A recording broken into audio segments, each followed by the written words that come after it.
বেশ পাগল বেশ একজন সুন্দরী যুবতী অল্প বয়সের একজন নারী মাত্র বিবাহ হয়েছে, হাতের মধ্যে এখনো মেহেদির দাগ দেখা যায়।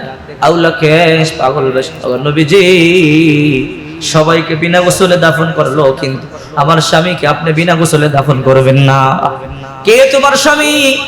কার স্ত্রী? রাহমাতুল লিল আলামিন আপনার একজন যুবক সাহাবী হানজালার স্ত্রী। বলে হানজালা মাত্র বিয়ে করেছে? বলে হ্যাঁ, হানজালাকে যুদ্ধের ময়দানে আসতে আমি তো বলি নাই, কারণ এই অবস্থায় আমি হানজালাকে যুদ্ধের জন্য আসতে বলতে পারি না, বাসর করবে। ও হুজুর, আমার স্বামী ফরজ গোসল করার জন্য কূপের পাশে গিয়ে দাঁড়াইছিলেন। কে যেন বলে হানজালা গো, কার জন্য গোসল করবা? উহুদের ময়দান রাহমাতুল লিল আলামিন তো শহীদ হয়ে গেছে, দয়াল নবী নাই। আওয়াজ যখন আমার স্বামীর কানের মধ্যে আসলো, মুহূর্তের মধ্যে আমার স্বামী গোসল কথাটা ভুলা যায়। আমার বলে বিবি আর গোসল করবো না। কার জন্য গোসল করব? যিনি গোসল শিখাইছে উনি নাই, রাহমাতুল লিল আলামিনকে পায়া পড়তে বোঝা ছাড়ছে উনি নাই। আল্লাহর পরে যার স্থান ওই রাহমাতুল লিল আলামিন উহুদের ময়দানে শহীদ।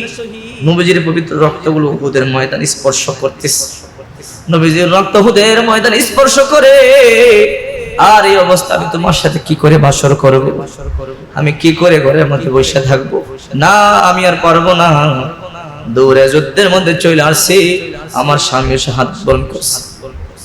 আল্লাহ রাসূল বলে সাহাবীরা আমার হানজালার লাশটা খোঁজো। সামিআত ওয়ালা খাতার আলা কলবি বাশার আও কামা ক্বালা an-নবী আলাইহিস সালাতু ওয়াস সালাম। صدق الله مولانا العظيم وصدق رسوله النبي الكريم ونحن على ذلك لمن الشاهدين والشاكرين والذاكرين والحمد لله رب العالمين। সকলে দুরূদ ইব্রাহিম পড়ি। اللهم صل على محمد وعلى آل محمد كما صليت على إبراهيم وعلى آل إبراهيم إنك حميد مجيد। اللهم بارك على محمد وعلى آل محمد كما باركت على إبراهيم وعلى آل إبراهيم إنك حميد مجيد। तालीम के मुख्तार खुदा तुमको बनाया, तालीम के मुख्तार खुदा तुमको बनाया, उम्मत की निगहबान खुदा तुमको बनाया, उम्मत की निगहबान खुदा तुमको बनाया। आका मेरा मौला मेरा रहमत की नबी है, ताजदार मदीना हमारा तुम्हारा भी है, ताजदार मदीना हमारा तुम्हारा भी है। एक चश्म ज़दन गाफिल नज़ा शाह नबाशी, एक चश्म ज़दन गाफिल नज़ा शाह नबाशी, शायद कि निगाहे कुनदागा नबाशी, शायद कि निगाहे कुनदागा नबाशी। আলহামদুলিল্লাহ, আল্লাহ পাক রব্বুল আলামিনের দরবারে অসংখ্য অগণিত শুকর যে আল্লাহ পাক অত্যন্ত দয়া করেছেন, মায়া করেছেন, ভালোবেসেছেন, মহাব্বত করেছেন। আল্লাহ পাক আমাদেরকে স্বয়ং আল্লাহ পাকের ঘরে মসজিদে আমাদেরকে আল্লাহ পাক এনেছেন আল্লাহর কুদরতি কদমে সিজদা দেওয়ার জন্য। সবাই শুকরিয়া আদায় করি আলহামদুলিল্লাহ।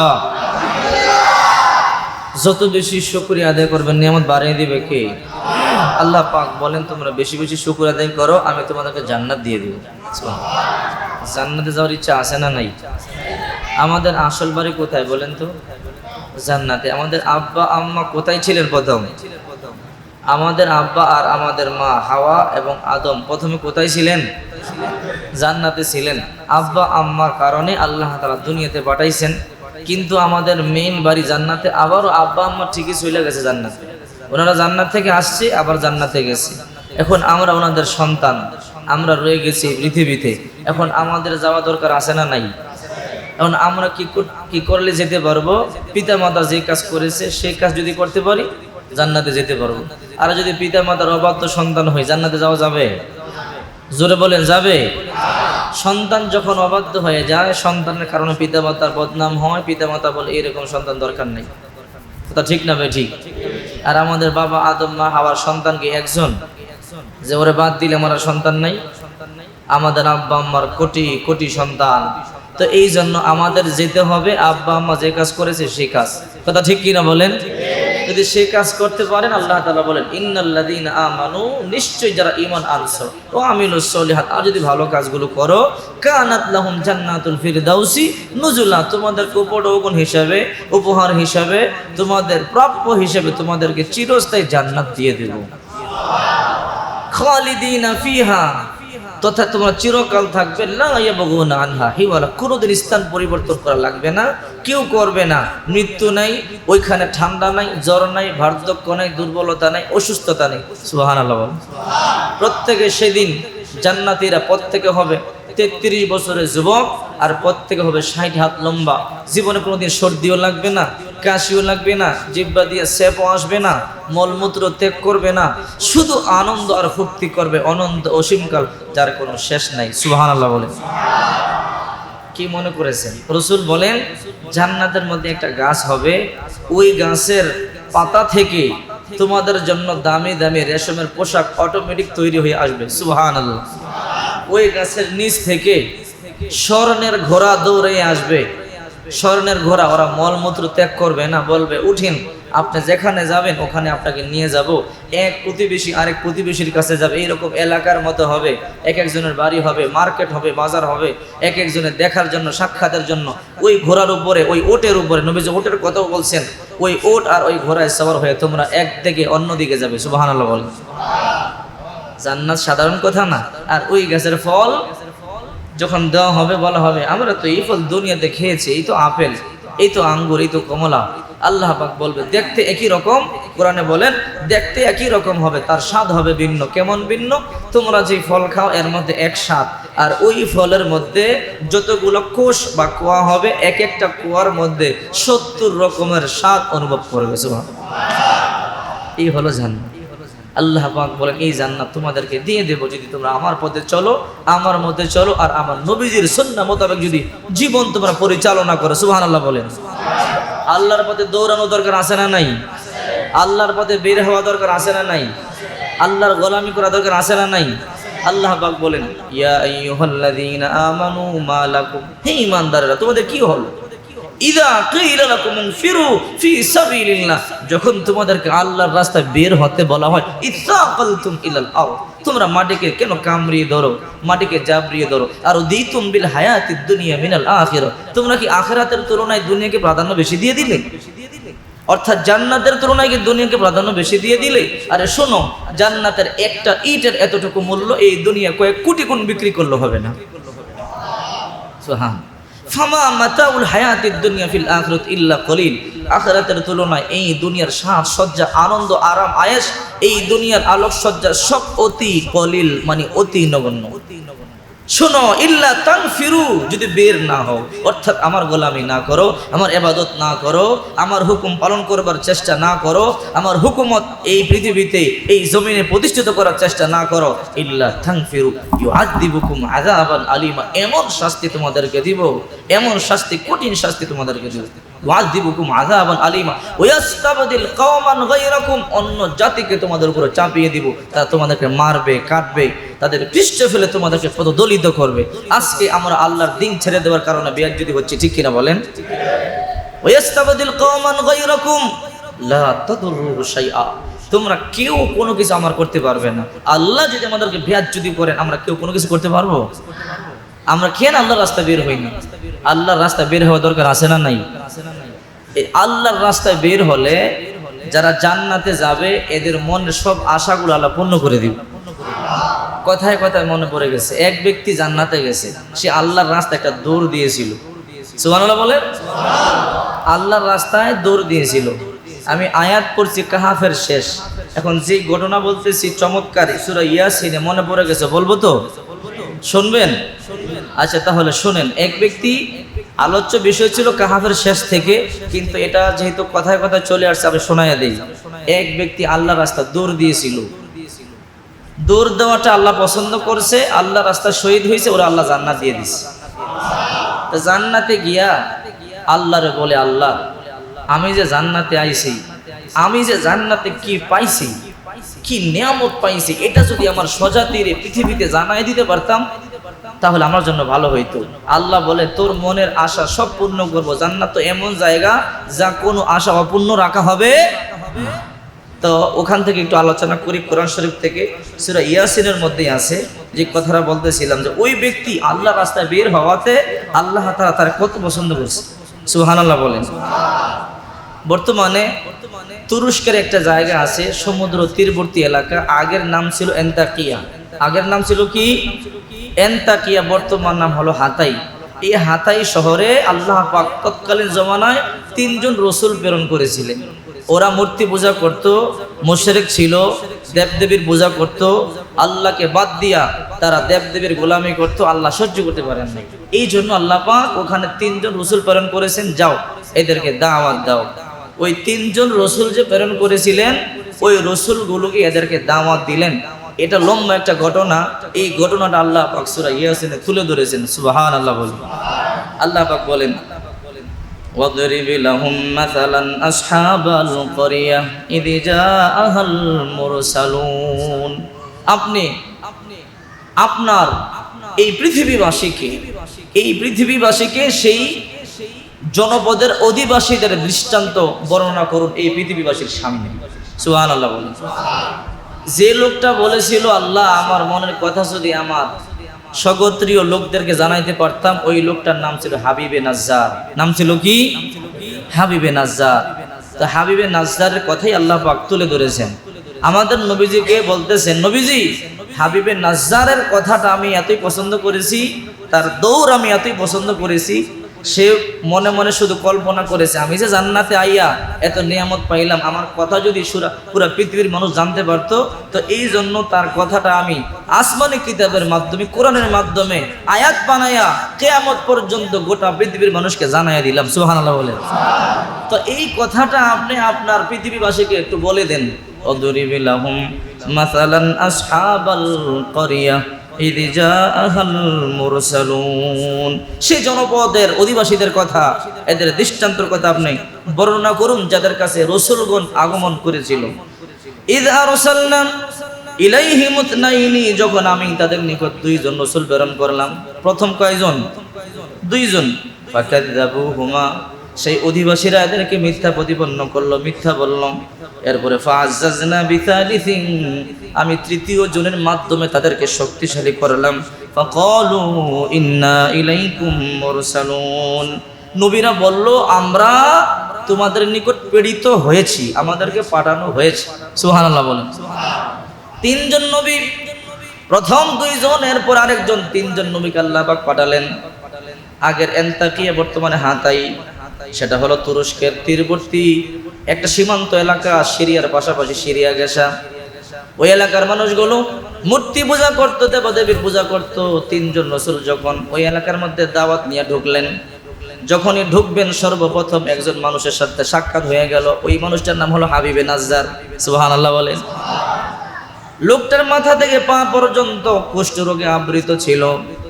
সর্বপ্রথম নবীরা তাকে পাইলেন, পাওয়ার পরে বললেন, তোমার নাম কি? বলে, আমার নাম হলো হাবিবে নাজ্জার। কি করো? বলে, মূর্তি পূজা করি। বলে, মূর্তি পূজা ছেড়ে দাও।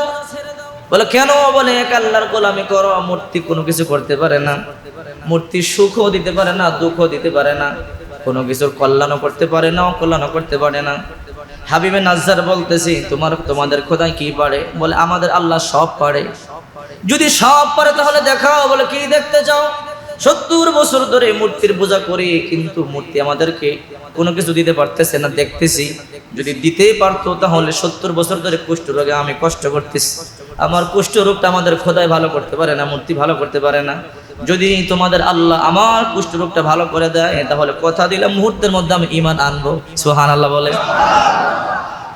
এরপরে 3 জন রাসূল হাত তুলে বলে, আল্লাহ আপনি এর দোয়া কবুল করেন, ভালো করে দেন। দোয়া করতে দেরি হাবিবে নাজ্জারের সাথে সাথে ভালো হয়ে গেল। এরপরে বলে, ওগো নবীরা সাক্ষী থাকেন, আমি বুঝলাম আল্লাহ ছাড়া কেউ কোনো কিছু পারে না। তাই আমি ওয়াদা দিলাম আপনাদের সামনে এখন আমি কালিমা পড়ে মুসলমান হয়ে গেলাম। হাবিবে নাজ্জার এই লোকটা মুসলমান হয়ে গেল। মুসলমান হয়ে যাওয়ার পরে তিনজন নবীরা বলল, তুমি তোমার কাজে যাও। এই লোকটা জাতিগত পেশা ছিল কাঠ মিস্ত্রি, সবসময় কাঠের কাজ করত। তুমি চলে যাও তোমার কাজে, আমরা শহরে ঢুকি। শহরে ঢুকে আমরা মানুষদেরকে দাওয়াত দেই। শহরে ঢুকলেন, ঢুকবার পরে দাওয়াত দেওয়া শুরু করলেন।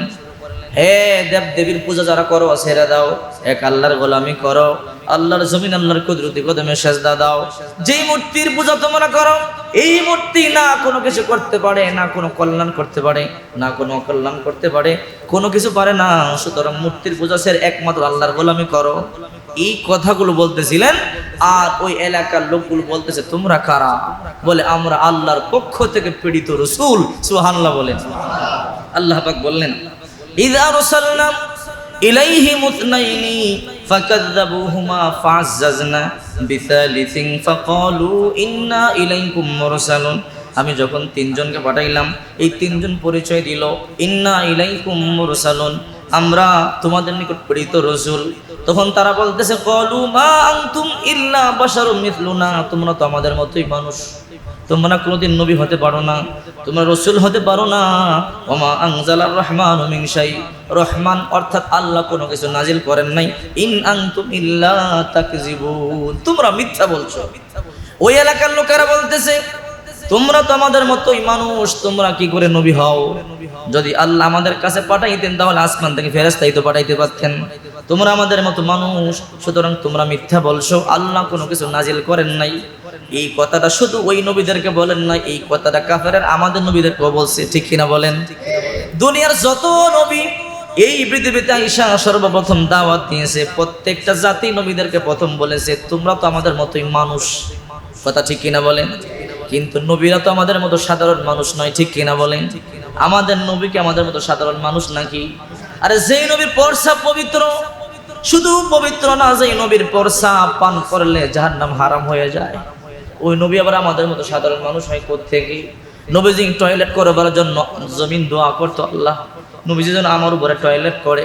গোটা পৃথিবীর সমস্ত জমিন প্রত্যেকটা অংশ অংশ দোয়া করতো আমার উপরে যেন টয়লেট করে, কারণ নবীজি টয়লেট করতে দেরি জমিন খেয়ে নিশ্চিহ্ন করে ফেলতো। সুবহানাল্লাহ বলে। নবীর পরিষ্কার করা লাগতো না, কারো পরিষ্কার করা লাগতো না, জমিন খেয়ে ফেলতো। যে জমিন খেয়ে খাইতো ওই জমিন নিজেকে ধন্য মনে করতো, যে রহমাতুল লিল আলামিনের পরসা পায়খানা খেতে পেরেছি। তো সাধারণ মানুষ কোত্থেকে হয়, ঠিক কিনা বলেন? এরপরে তিনজন নবী যখন এদেরকে তালিম দিলেন, মানলো না, বলে তোমরা মিথ্যা কথা বলছো। মা আনতুম ইল্লা বাশারুম মিথলুনা, তোমরা তো আমাদের মতোই মানুষ। ওমা আনজালার রহমানু মিন শাই, রহমান আল্লাহ কোনো কিছু অবতীর্ণ করেন নাই। ইন আনতুম ইল্লা তাকযিবুন, তোমরা মিথ্যা বলছো। নবীর এবার বলতেছে, ক্বালু, তিনজন নবী বলল, রব্বুনা, আমাদের রব, ইয়ালামু, ভালো করে জানে, ইন্না ইলাইকুম লামুরসালুন, আমরা তোমাদের কাছে প্রেরিত হয়েছি।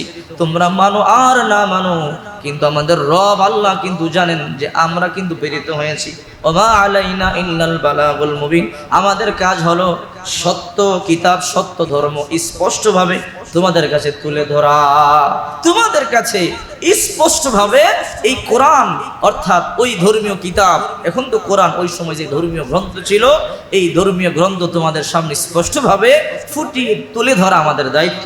ক্বালু, এবার কাফেরগুলো বলতেছে, ক্বালু ইন্না তাতায়ারনা বিকুম, আমরা তো তোমাদেরকে অশুভ অকল্যাণকর দেখতে পাচ্ছি। নাউজুবিল্লাহ বলেন। নবীদেরকে বলতেছে, আমরা তোমাদেরকে অশুভ অকল্যাণকর দেখছি। লা ইল্লাম তানতাহু লানারজুমান্নাকুম, তোমরা এই দাওয়াত ছেড়ে দাও, যদি তোমরা এই কাজ না ছাড়ো, লানারজুমান্নাকুম, তোমাদেরকে প্রস্তর নিক্ষেপ করে হত্যা করা হবে। ওয়ালা ইয়ামাসান্নাকুম মিন্না আযাবুন আলিম, অথবা কোনো যন্ত্রণাদায়ক শাস্তি আমাদের পক্ষ থেকে তোমাদেরকে কিন্তু স্পর্শ করবে। অর্থাৎ ওই জনপদের অধিবাসীরা নবীদেরকে হুমকি দিতেছে, এই দাওয়াত ছাড়ো, না হয় প্রস্তর দিয়ে তোমাদেরকে আমরা আঘাত করে হত্যা করব, অথবা কোনো যন্ত্রণাদায়ক শাস্তি দিয়ে তোমাদেরকে আমরা হত্যা করে ফেলব। নবীরা বলতেছেন, কি বলছে? তোমাদেরকে অশুভ অকল্যাণকর দেখতে পাচ্ছি। নাউজুবিল্লাহ। এবার নবীরা বলতেছে, ক্বালু, তো এরকম মাকুম, তোমাদের অকল্যাণ তোমাদের জন্যই। আইন যুক্কিরতুম, আমরা তোমাদেরকে ভালো কথা বলি, সৎ উপদেশ দিই, এই জন্য তোমরা আমাদেরকে এই কথা বলছো? শোনো, বাল আনতুম কওমুম মুসরিফুন, আমরা তোমাদেরকে কি দেখতে পাচ্ছি? সীমা লঙ্ঘনকারী দেখতে পাচ্ছি। নবীরা বলতেছে, তখন নবীরা দাওয়াত দিলেন। দাওয়াত দেওয়ার পরে নবীরা যখন দাওয়াত দিতেছেন, নবীদের সাথে ওরা ঝগড়া লেগে গেল। ঝগড়া লাগবার কারণে সবাই বলতেছে নবীদেরকে আমরা মেরে ফেলবো। কেউ বলে পাথর দিয়ে মেরে ফেলবো, কেউ বলে না হাত পা বেঁধে আমরা পিটিয়ে মেরে ফেলবো, কেউ বলে আগুনে আমরা পুড়ে মেরে ফেলবো। বিভিন্ন রকমের মারবার জন্য তারা পরিকল্পনা করতেছিল। একটা হট্ট গন্ডগোল সৃষ্টি হয়ে গেল সেই শহরের মধ্যে। এই যে হাবিব নাজ্জারের কথা বলতেছিলাম, একজন ঈমান এনেছে, এই তার কথা এখন আসতেছে। আল্লাহ পাক বলছেন, ওয়াজা মিন আকসাল মাদিনাতি রাজুলুন ইয়াসআ ক্বালা ইয়া কওমি ইত্তাবিউল মুরসালিন।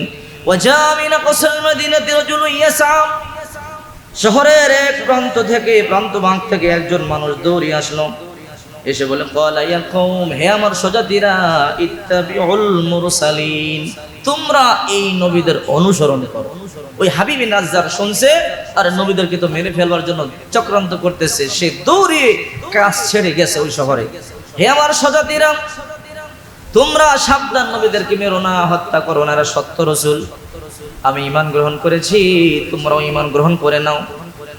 না না, তোমার কথা শোনা হবে না। শহরের লোকেরা বলতেছে, হাবিবে নাজদার, তুমি ওকে ঈমান আনছো? বলে হ্যাঁ, আমিও ঈমান আনছি। বলে তাহলে তোমাকে আগে মারবো। নাউজুবিল্লাহ বলেন, তোমারে আগে মারবো, কারণ তুমি আমাদেরকে ছেড়ে তোমরা অপরিচিত তিনজন রাসূলের উপর ঈমান আনছো, তোমারে আগে মারবো। এবার হাবিবে নাজ্জার বলতেছে, ইত্তাবিউ মাল্লা ইয়াসআলুকুম আজরা, তোমরা তাদের অনুসরণ করো যারা কোনো বিনিময় চায় না। এরা টাকা পয়সা চায় না, নিজের সময় নষ্ট করে, নিজের অর্থ ব্যয় করে, কষ্ট করে তোমাদেরকে দাওয়াত দেওয়ার জন্য এসেছে। তাদের কথা তোমরা মানো, ওহুম মুহতাদুন, আর তারাই হলো হেদায়েত প্রাপ্ত, এদের কথা মানো। বলে না। হাবিবে নাজ্জারের হাত পাগুলো বাঁধা হলো। নবীদের সামনে হাবিবে নাজ্জারকে পাথর মারতে মারতে হত্যা করে ফেললো। মুহূর্তের মধ্যে হাবিবে নাজ্জার শাহাদাত বরণ করলেন। সুবহানাল্লাহ বলেন। হাবিবে নাজ্জার শাহাদাত বরণ করতে দেরি, আল্লাহ বলে কিলা দুখুলিল জান্নাহ, জান্নাতে ঢুকা যা। সুবহানাল্লাহ বলেন। মরতে দেরি, আল্লাহ বলে জান্নাতে ঢুকো। হাবিবে নাজ্জার জান্নাতে ঢুকা গেলেন। দুইকে মনে মনে ভাবতেছেন, ক্বালা ইয়া লাইতা কওমি ইয়ালামুন, হায় হায় পাইলাম কি, এমন সুন্দর বালাখানা, এমন হুরপরি, এমন দামি দামি খাবার, এমন দামি দামি পোশাক, এমন দামি দামি সাজসজ্জা জীবনে কোনোদিন দেখি নাই। মনের মধ্যে কল্পনা, হায় রে পোড়া কপাল, আমি কালিমা গ্রহণ করবার কারণে তোমরা আমাকে পাথর নিক্ষেপ করে হত্যা করেছো। আর যদি তোমরা কালিমা গ্রহণ করতা তাহলে তোমরা তো এরকম নিয়ামত লাভ করতা। মনে মনে কল্পনা করতেছে, আল্লাহ যদি আমার এই নিয়ামতের কথাটা আমার ওই হতভাগা স্বজাতিদেরকে জানাইতে পারতাম তাহলে আমার জন্য বড় ভালো হইতো। আল্লাহ বলে, জান্নাতের মধ্যে আইসা মনের মধ্যে যে কল্পনা আসবে, প্রত্যেকটা কল্পনা আমি আল্লাহ পূর্ণ করে দেব। হে হাবিবে নাজ্জার, তোমার মনের মধ্যে কল্পনা আসছে, জান্নাতে আসবার পরে তোমার নিয়ামতের কথাগুলো দুনিয়াবাসীদেরকে তুমি বলবা, যাও এটা আমি পূর্ণ করে দেব। কি নিয়ামত? হাবিবে নাজ্জার বলতেছে, বিমা গাফারা লি রাব্বি, এক নাম্বার আমার রব আমারে ক্ষমা করে দিছে। সারা জীবন মূর্তি পূজা করেছিলাম, আমার রব আমারে ক্ষমা করে দিছে। ওয়া জাআলানি মিনাল মুকরামিন, এবং আমাকে সম্মানিত লোকদের অন্তর্ভুক্ত করে দিয়েছেন জান্নাত দিয়া। এই কথা যদি আমি আমার স্বজাতিরে বলতে পারতাম তাহলে আমার জন্য বড় ভালো হইতো, খুশির খবর হইতো। ওই পোড়া খবরগুলো বোঝে নাই। আল্লাহ বলে, হে হাবিবে নাজদার, টেনশন করো না, তোমার এই কথাটা কোরআনের মধ্যে আয়াত বানায়া আমি গোটা পৃথিবীবাসীকে কিয়ামত পর্যন্ত নিদর্শন হিসেবে রেখে দেব। সুবহানাল্লাহ। কেন একটা দৌড় দিছিল মনে আছে তো? এক দৌড়ে কালিমা গ্রহণ করেছে, ইসলাম গ্রহণ করেছে। ইসলাম গ্রহণ করবার পরে, ঈমান আনবার পরে হাবিবে নাজ্জার দুনিয়া থেকে শাহাদাত বরণ করলেন। আল্লাহ ওয়াদা দিয়েছেন, যখন তোমরা জান্নাতে আসবা তোমাদের কোনো চাহিদা আমি আল্লাহ পূর্ণ রাখবো না। তোমার তো এই চাহিদা যে তোমার এই খবরটা দুনিয়াবাসীতে শোনাইবা, যাও আয়াত বানায়া শোনাইয়া দিলাম। আরে সুবহানাল্লাহ বলেন। এই হলো জান্নাত। শাহাদাত বরণ করবার পরে আল্লাহ পাক রব্বুল আলামিন ওই এলাকার মধ্যে একটা গজব দিলেন। কি গজব? অভাব দিলেন। সমস্ত ফসলগুলো পুড়ে গেল, এদের সমস্ত খাদ্যগুলো শেষ হয়ে গেল, অভাব দিল, দুর্ভিক্ষ। তো এই এলাকার লোকেরা বলে, এই নবীরা তোমরা আমাদের এলাকায় আসছো, এই আশার কারণে আমাদের এলাকায় দুর্ভিক্ষ দেখা দিছে। নবীরা বলেন না, তোমরা আমাদের দাওয়াত মানো না, আল্লাহ রাগ করে আসমান থেকে রিজিক বন্ধ করে দিছে, বলে তোমাদেরকে হত্যা করে ফেলবো। বলে না, আমাদেরকে হত্যা করতে পারবে না। বলে কেন? তোমাদেরকে হত্যা করতে পারবো, তোমাদের সঙ্গীকে হত্যা করেছি। বলে আমাদেরকে হত্যা করতে পারবে না, কারণ রব্বুল আলামিন আমাদেরকে রক্ষা করবেন। সুবহানাল্লাহ বল। লম্বা আলোচনা, ওইদিকে আমি যাবো না। সূরা ইয়াসিন এই ঘটনাটা আল্লাহ পাক সুন্দর করে তুলে ধরেছেন যে দুনিয়াতে যারা ইবাদত বন্দেগী করে জান্নাতে যাবে, জান্নাতে ঢুকলে এদের সব চাহিদা পূর্ণ করা হবে। সুবহান, যা চাবেন আপনি, যা চাবেন। সুবহানাল্লাহ। এরপরে আল্লাহ পাক জিবরাইলকে পাঠাইছেন, কোনো আযাব গজব দেন নাই। জিবরাইল ওই শহরের এক প্রান্ত থেকে একটা চিৎকার দিয়েছিল, একটা আওয়াজ দিতে দেরি হাদিসের মধ্যে আসছে, তাফসীরে কোরআন আল্লাহ পাক বলেন প্রত্যেকটা মুশরিকের কলিজা ফাইটা নারী বুড়ো বের হইয়া সেকেন্ডের মধ্যে সব মারা গেছে, সব শেষ। আল্লাহর হুকুম যারা পালন করবে না, ইউআযিবুকুম আযাবান আলিমা, আমি কঠিন আযাব তোমাদেরকে দেব। ওয়াস্তাবদিল কওমান গায়রাকুম, তোমরা কেউ আমার কিচ্ছু করতে পারবে না। লা তাদুরুহু শাইআ, তোমাদের কেউ কোনো কিছু করতে পারবে না। কথা বলেন ঠিক কি না? আল্লাহর মোকাবেলায় আমাদের কোনো শক্তি আছে? আমরা কিছু করতে পারবো? আমরা কোনো কিছু করতে পারবো না। এই জন্য বিশ্বনবী মুহাম্মদ রাসূলুল্লাহ সাল্লাল্লাহু আলাইহি ওয়াসাল্লাম বলেন, যারা আমি অর্থাৎ রাসূল এবং আল্লাহর রাস্তায় বের হয়, এরা মরতে দেরি, এদেরকে আল্লাহ তাআলা শাহাদাতের মর্যাদা দান করে দেয়। এরা মরলেই শাহাদাত। সুবহানাল্লাহ বলেন। যেমন দৌড় দিয়েছিল হযরতে হানজালা রাদিয়াল্লাহু তাআলা আনহু বিশ্বনবী মুহাম্মদ রাসূলুল্লাহর জন্য।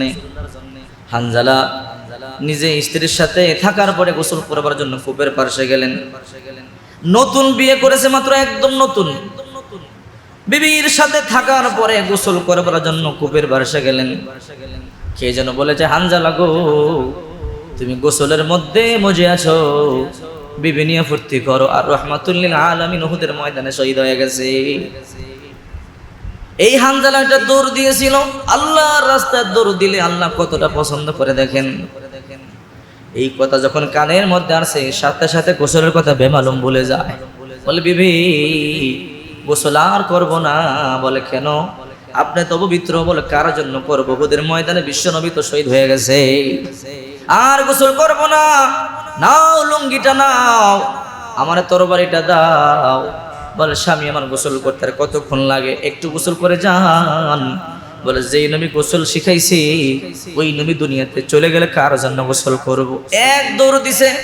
এই দৌড়টাও আমার আল্লাহ অনেক পছন্দ করেছে। সুবহানাল্লাহ বলেন। এক দৌড়ে যুদ্ধের ময়দানে চলে গেলেন। যুদ্ধের ময়দানে গিয়া যুদ্ধ শুরু করে দিলেন। যুদ্ধ করতে করতে এক পর্যায়ে হযরতে হানজালা শাহাদাত বরণ করলেন। 70 জন সাহাবী উহুদের ময়দানে শাহাদাত বরণ করলেন। যখন যুদ্ধ শেষ হলো, বিশ্বনবী রাহমাতুল লিল আলামিন বললেন, শহীদদেরকে একত্রিত করো, একটা কবরের মধ্যে 2 জন করে লাশ দাফন করো। সমস্ত সাহাবীরা যারা জীবিত ছিল মৃতদের লাশগুলো একত্রিত করা শুরু করে দিলেন। এমনি আউলাকেশ পাগল বেশ একজন সুন্দরী যুবতী, অল্প বয়সের একজন নারী, মাত্র বিবাহ হয়েছে, হাতের মধ্যে এখন মেহেদির দাগ দেখা যায়। আউলাকেশ পাগল বেশ, নবীজি সবাইকে বিনা গোসলে দাফন করলো, কিন্তু আমার স্বামীকে আপনি বিনা গোসলে দাফন করবেন না। কে তোমার স্বামী? কার স্ত্রী? রাহমাতুল লিল আলামিন আপনার একজন যুবক সাহাবী হানজালার স্ত্রী। বলে হানজালা মাত্র বিয়ে করেছে। বলে হ্যাঁ, হানজালাকে যুদ্ধের ময়দানে আসতে আমি তো বলি নাই, কারণ এই অবস্থায় আমি হানজালাকে যুদ্ধের জন্য আসতে বলতে পারি না, বাসর করবে। ও হুজুর, আমার স্বামী ফরজ গোসল করবার জন্য কূপের পাশে গিয়ে দাঁড়াইছিলেন। কে যেন বলে, হানজালা গো, কার জন্য গোসল করবা? উহুদের ময়দান রাহমাতুল লিল আলামিন তো শহীদ হয়ে গেছে, দয়াল নবী নাই। আওয়াজ যখন আমার স্বামীর কানের মধ্যে আসলো, মুহূর্তের মধ্যে আমার স্বামী গোসলের কথাটা ভুলা যায়। আমার বলে, বিবি আর গোসল করবো না। কার জন্য গোসল করব?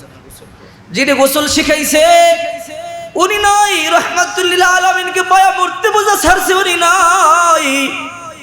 আল্লাহর পরে যার স্থান, ওই রাহমাতুল লিল আলামিন উহুদের ময়দানে শহীদ। নবীজির পবিত্র রক্তগুলো উহুদের ময়দান স্পর্শ করতেছে। নবীজির রক্ত উহুদের ময়দান স্পর্শ করে। আর এই অবস্থা আমি তোমার সাথে কি করে বাসর করব?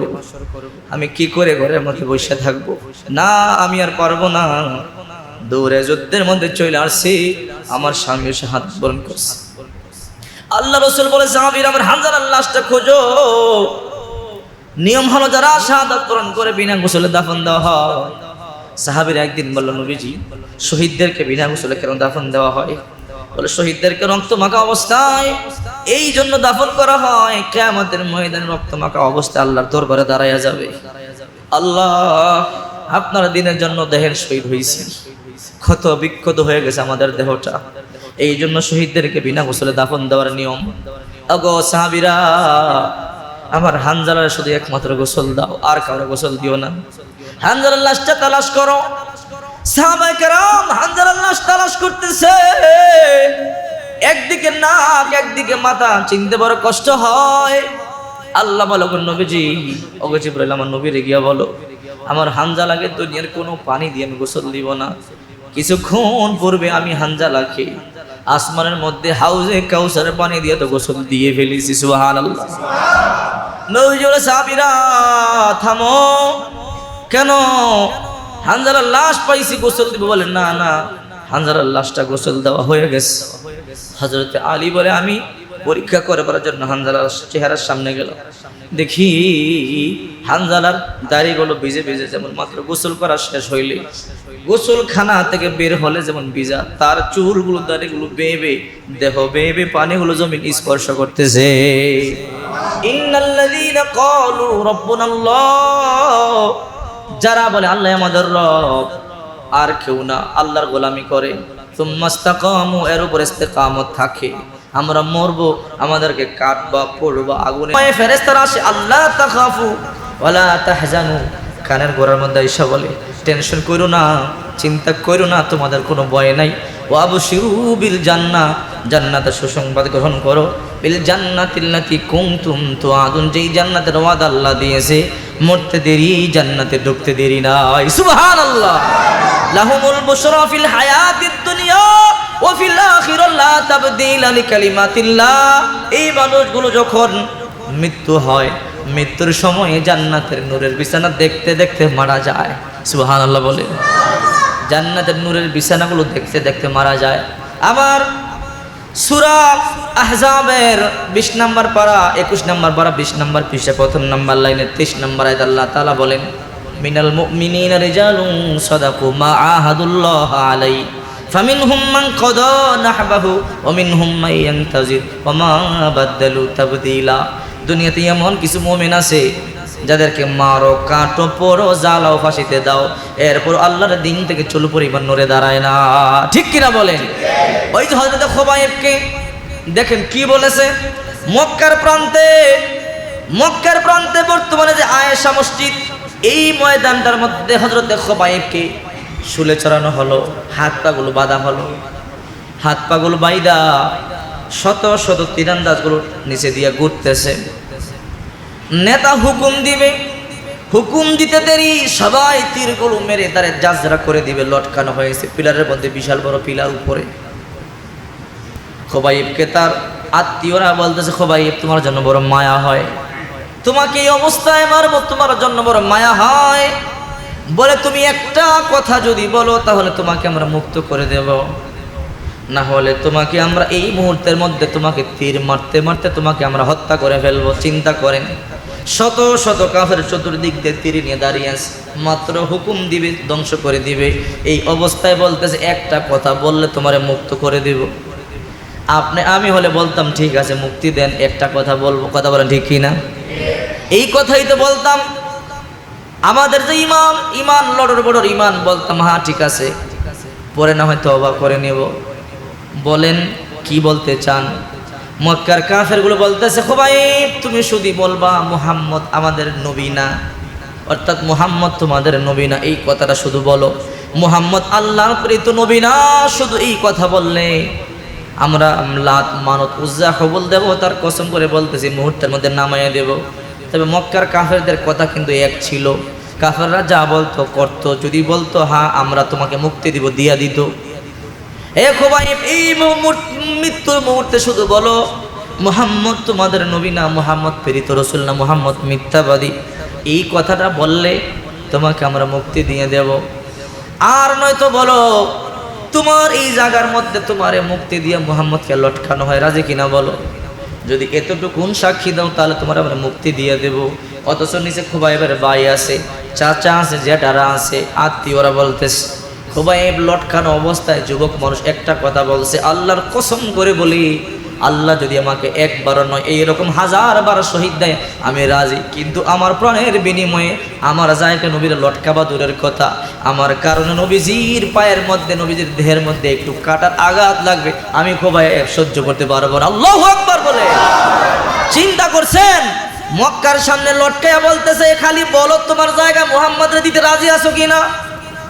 বলে না না, একবার না 100 বারও যদি তোমরা আমারে হত্যা করো, 1000 বার করো, এরপরও আমার প্রাণের বিনিময়ে আমি এই কথা বলবো না যে আমার নবীজির পায়ের মধ্যে একটু কাটা বিঁধুক, এটা আমি সহ্য করব না। মুহূর্তের মধ্যে তীর মারতে মারতে একবারে জাজরা করে দিলেন, সেকেন্ডের মধ্যে শহীদ হয়ে গেলেন। জিবরাইল আইসা বলেন, নবী গো, আপনার খুবাইবকে কাফেররা তো শহীদ করে দিয়েছে। খুবাইব তখন মক্কায় আর নবীজি মদিনায়। নবীজি চোখের পানিগুলো ছেড়ে দিলেন, কান্না করতেছেন। এমনিতে নবীজি হাসলেন, সাহাবীরা বলে কাঁদলেন, হাসলেন, বুঝলাম না। বলে আমার খুবাইবকে মক্কার কাফেরগুলো শহীদ করে দিয়েছে, এই জন্য সংবাদটা পাই আমি কাঁদলাম। কিন্তু এখন খুবাইব জান্নাতে যাবে, আল্লাহ 2টা ডানা দিয়েছে। খুবাইব মক্কা থেকে সোজা আসমানে না, ওইটা মদিনা হইয়া এইমাত্র আমারে সালাম দিয়া উঠতে উঠতে জান্নাতে গেছে। সুবহানাল্লাহ। এই জন্য আমি হাসলাম। নবীজি বলল, আলী তোরে আমি একটা দায়িত্ব দিতে চাই। বলে কি? মক্কার কাফেরগুলো খুবাইবকে হত্যা করেছে, ঠিক আছে করে ফেলেছে, কিন্তু যেভাবেই হয় আলী তুই এই আমার খুবাইবকে আমার কাছে পৌঁছে দিবি, যেভাবেই হোক। আলী রাদিয়াল্লাহু তাআলা আনহু বললেন, নবীজি আমি বিশ্বাস করি যে আপনি অনুমতি দিয়েছেন, দুনিয়ার কেউ আমার কোনো কিছু করতে পারবে না। এই কথা বলতে দেরি হযরত আলী মদিনা থেকে রওনা দিলেন। দ্রুত বেগে, একা মানুষ, এত দ্রুত ঘোড়া চালাইতে চালাইতে চালাইতে চালাইতে রাত্রের শেষ ভাগে আয়েশা মসজিদের প্রান্তে হাজির হয়ে গেল। হযরত আলী দূর থেকে দেখতেছে শত শত কাফেরগুলো চতুর্দিক থেকে ঘুরতেছে। সকালবেলা এই লাশটাকে টুকরা টুকরা করবে, লাশটা মরে পড়ে আছে। হযরত আলী রাদিয়াল্লাহু তাআলা আনহু এদের সাথে যুদ্ধ করলেন। যুদ্ধ করে লাশটাকে উপর থেকে নামাইয়া একা হযরত আলী কোলে করে মদিনা থেকে রওনা দিলেন। আল্লাহু আকবার বলে।